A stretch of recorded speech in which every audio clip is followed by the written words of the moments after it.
up next, I'm going to put myself on the clock for a team that I've seen play quite a bit. This is Mexico, and 3 minutes is going to be a lot. Here we go. All right, so they've made the quarterfinals only twice, in 1970 and 1986. Those were both on home soil. This doesn't seem like a big deal overall, but they have struggled with the Quinto Partido, which is the 5th game of the tournament for them. It's a thing. They have struggled mentally because of it, and last time around, I think a lot of people remember Arjen Robben going down in the box, and that was... We'll talk about it later. Anyway, so that's something that's weighing on these players' minds in this tournament. It weighs on their minds every single tournament. And on top of that, they also have manager Juan Carlos Osorio, who is a tinkerer in the extreme, always playing around. In practice, he'll do one thing, he'll come out with another formation. They usually base themselves on a 4-3-3 because of the attacking talent that they have, but they also have sometimes played a 3-3-1-3, which is a very interesting formation from them. So it's yet to be seen if his tinkering, his tactics, his formations are going to be a strength or a weakness for them. It's been both in the past. They had a really good 2017. This year hasn't been so good.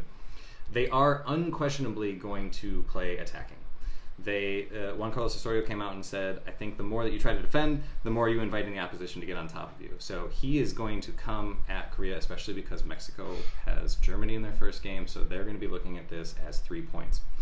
So they are also very similar to Korea in a lot of ways. They both have tinkering managers, they both have issues on the back line, and they both are suffering a scoring drought right now. So the threats for them, the wingers on this team, which we've talked about a little bit with Korea trying to defend, it's Jesus Tecatito, which is actually really fun. It's Tecate, the beer, but anyway. And Chucky Lozano.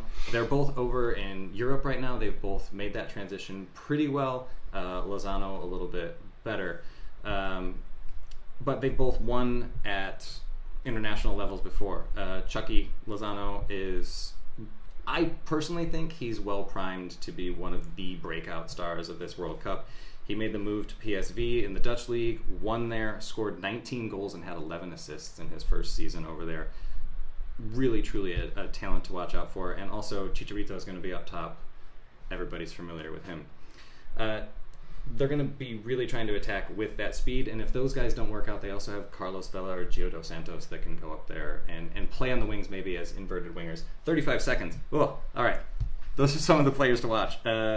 The opportunities for them, there have been a lot of injuries for Mexico. Diego Reyes is out, and that seems like a really huge loss on paper, but he hasn't played a ton of minutes this year. But they are really slow at the back. Rafa Marquez is in his 4th World Cup, and he's starting to show that age a little bit. So Korea could get in there with some speed. He might play in a 3-man back line in that 3-3-1-3 that I talked about a little bit. But I'm just going to go over it. In spite of all of the attacking talent, you would think with all of this attacking talent on the squad that they would just be destroying things, but they've only scored 1 in their previous 4 friendlies. This is a team that is struggling for goals right now. They don't know where the goals are going to come from. I only went over 10 seconds. Take that 10 seconds off for Paul's time. Oh, to be fair, I don't need that 3 minutes. Give me 10 seconds. Yeah, fair enough. I think for Korea in this one, it's going to be really interesting going out the middle because, again, there's been a lot of injuries and a lot of other problems with El Tri's back line, and if Korea can figure out how to go up the middle, if Hwang Hee-chan has a strong game against Mexico, that could be all the difference. Well, I think it's going to be a more open game than Sweden, which will definitely suit Korea. So if the more open the game is, the more chance that Korea have of getting something. So that will play into their favour. And also the unpredictability of Mexico's team. I mean, they might not even know what the team's going to be. So how do they know their roles, their jobs? If they don't know that they're playing until a few hours before the game, how do they know anything about their opponents, their direct opponent? I mean, like on the pitch. So and I think that mentality is something that really is going to carry over. Again, with Quinto Partido, they're really worried about getting out of this group, but I think that mentality could come in and haunt them in this game, where the Mexican fans, the Mexican press is already looking at this as 3 points. They're just thinking, do what you can against Germany, you'll pick up 3 against Korea, and then give it your best go against Sweden. And I think if Korea can come out early and, for want of a better term, just punch them in the mouth right up the middle, just with that speed up the middle, and this is where I think Moon Sun Min could come in and just wear out those center backs, just wear them out, and then that's going to create more space and just take advantage of the speed that you have in attack. Especially Mexico is the team that Korea is going to be able to do that against more than any other team in this group. There isn't really any easy matchup in here, but I think they'll be able to do that against Mexico because of the issues that they have at the back. It's just going to be if they push too much forward, again, and that's always going to be the concern with Korea. If they push too much forward, if there are too many overlapping runs, then there's just all that space in behind, and the front three for Mexico is going to torch them. So I think for this one,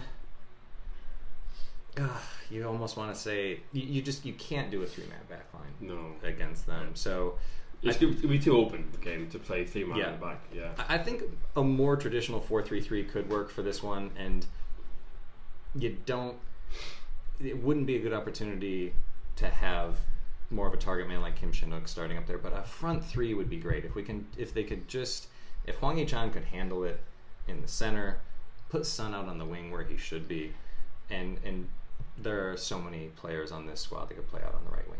Mm-hmm. Yeah. So it just figure that out and counter Mexico's front three with your own front three. Yeah, I certainly see this as Korea just waiting for those opportunities to get in behind. There's no point exposing themselves too early on. Later on in the game, if the game's open and flowing, go into it, but dip your toes in at the beginning, just get a feel for the game before you start going gung ho. But and it will be pretty much more open, but this was one thing I didn't get to because 3 minutes goes by fast, as it turns out. Mexico has had an average of 60% possession in World Cup qualifying, Confederations Cup, and Copa America. 60%, and they had 56% against Belgium, 61% against Germany, and 53% against Portugal. So they know how to hang on to the ball. So Korea's going to have to counter on this one. They're going to complement Sweden well when they come up in the final group game, actually. That's true. So, Yeah, it's true. So, and again, obviously our focus is on Korea, but there are a lot of other really interesting matchups in this group.